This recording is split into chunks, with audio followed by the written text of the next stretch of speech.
தற்போது சுனாமி எச்சரிக்கை காரணமாக சீனாவில் 3 லட்சம் பேர் வெளியேற்றம் குறித்தான அண்மை தரவுகளை பார்த்து வருகிறோம். சுனாமி எச்சரிக்கையை தொடர்ந்து சீனாவின் ஷாங்காய் மாகாணத்தில் இருந்து சுமார் 3 லட்சம் பேர் வெளியேற்றப்பட்டிருக்கிறார்கள். சீனாவில் 3 லட்சம் பேர் சுனாமியால் வெளியேற்றப்பட்ட அண்மை நிகழ்வை தற்போது நாம் பார்த்து வருகிறோம். சுனாமி எச்சரிக்கையை தொடர்ந்து சீனாவின் ஷாங்காய் மாகாணத்தில் நூற்றுக்கணக்கான விமானங்கள் மற்றும் படகு சேவைகள் ரத்து செய்யப்பட்டுள்ளது. ரஷ்யாவில் ஏற்பட்ட சக்தி வாய்ந்த நிலநடுக்கத்தின் எதிரொலியாக தற்போது சீனாவில் 3 லட்சம் மக்கள் வெளியேற்றப்பட்டிருக்கிறார்கள். சுனாமி எச்சரிக்கையை தொடர்ந்து சீனாவின் ஷாங்காய் மாகாணத்தில் இருந்து சுமார் 3 லட்சம் மக்கள் வெளியேற்றப்பட்டிருக்கிறார்கள். சுனாமி எச்சரிக்கையால் சீனாவில் 3 லட்சம் பேர் வெளியேற்றப்பட்ட அண்மை செய்தியை தற்போது நாம் பார்த்து வருகிறோம். இது குறித்த கூடுதல் விவரங்களோடு இணைகிறார் எமது செய்தியாளர் ஜெயலானி. வணக்கம் ஜெயலானி. சுனாமி எச்சரிக்கையால் சீன மக்களுக்கு ஏற்பட்ட இந்த பாதிப்புகள் குறித்தான கூடுதல் விவரங்கள் ஜெயலானி.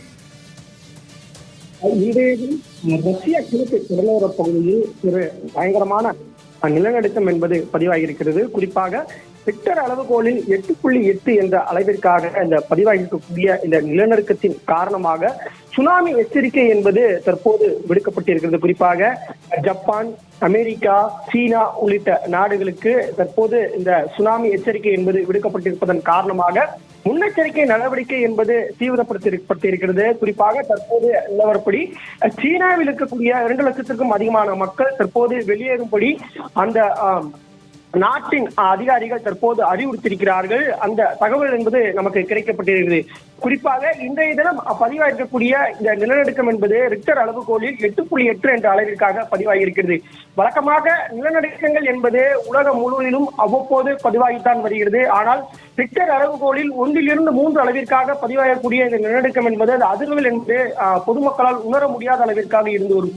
ஆனால் ரிக்டர் அளவுகோலில் 5க்கு மேலாக பதிவாகக்கூடிய இந்த நிலநடுக்கம் என்பது அந்த அதிர்வுகள் என்பது நம்மால் உணரக்கூடிய அளவிற்காக இருந்து வரும்.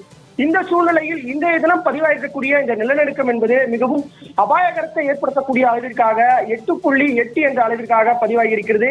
இது கட்டிடங்களை சீர்குலைக்கும் அளவிற்காக அதிர்வுகளை ஏற்படுத்தக்கூடிய வலிமை கொண்டதாக இந்த அதிர்வுகள் என்பது இருக்கும் என்பதாலும் இது தற்போது கடற்பகுதியில், அதாவது ரஷ்யாவின் கிழக்கு கடற்பகுதியில் இந்த நிலநடுக்கம் ஏற்பட்டதன் காரணமாக தற்போது அந்த பகுதியில் சுனாமி ஏற்படுவதற்கான வாய்ப்பு இருப்பதாக கூறப்படுகிறது. இதற்கு முன்னதாகவே ஹவாய் தீவில் இருக்கக்கூடிய மக்கள் வெளியேறும்படி ஏற்கனவே அறிவுறுத்தல் என்பது கொடுக்கப்பட்டது. அந்த பகுதி முழுவதுமாகவே சாலைகளில் முழுவதுமாக போக்குவரத்து நெரிசல் என்பது ஏற்பட்டது.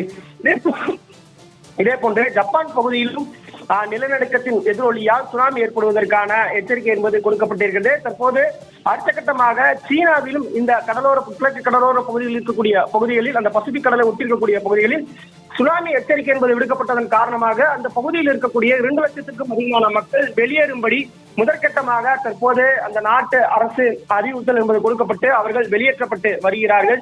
ஏனென்றால் இதற்கு முன்னதாக இதே பகுதிகளில் ஏற்கனவே நிலநடுக்கம் என்பது ரிக்டர் அளவுகோலில் 9 அளவிற்காக முந்தைய காலகட்டங்களில் பதிவாகி இருக்கிறது. அந்த நிலநடுக்கங்கள் வரலாற்றில் மிகவும் பயங்கரமான நிலநடுக்கமாகும், பல உயிர் சேதங்களையும் ஏற்படுத்தியிருக்கிறது. எனவே அது போன்ற அசம்பாவிதங்கள் எதுவும் ஏற்பட்டுவிடக் கூடாது என்பதற்காக தற்போது இந்த ரிங்கா சிங் என்று சொல்லக்கூடிய இந்த பசிபிக் பெருங்கடலை ஒட்டி இருக்கக்கூடிய நிலநடுக்கங்கள் அதிகம் ஏற்படக்கூடிய இந்த பகுதிகளில் இருக்கக்கூடிய ஜப்பான், அமெரிக்கா, சீனா உள்ளிட்ட இந்த நாடுகளில், அந்த கடலோர பகுதியில், பசிபிக் கடலோர பகுதிகளில் ஒட்டியிருக்கக்கூடிய இந்த பகுதியில் வசிக்கக்கூடிய மக்களை உடனடியாக எச்சரிக்கையோடு முதற்கட்டமாக வெளியேற்றக்கூடிய பணிகள் என்பது தீவிரமாக நடைபெற்று வருகிறது. சூர்யா, சுனாமி எச்சரிக்கையால் சீனாவில் சுமார் 3 லட்சம் பேர் வெளியேற்றம் குறித்தான கூடுதல் விவரங்களுக்கு நன்றி ஜெயலானி.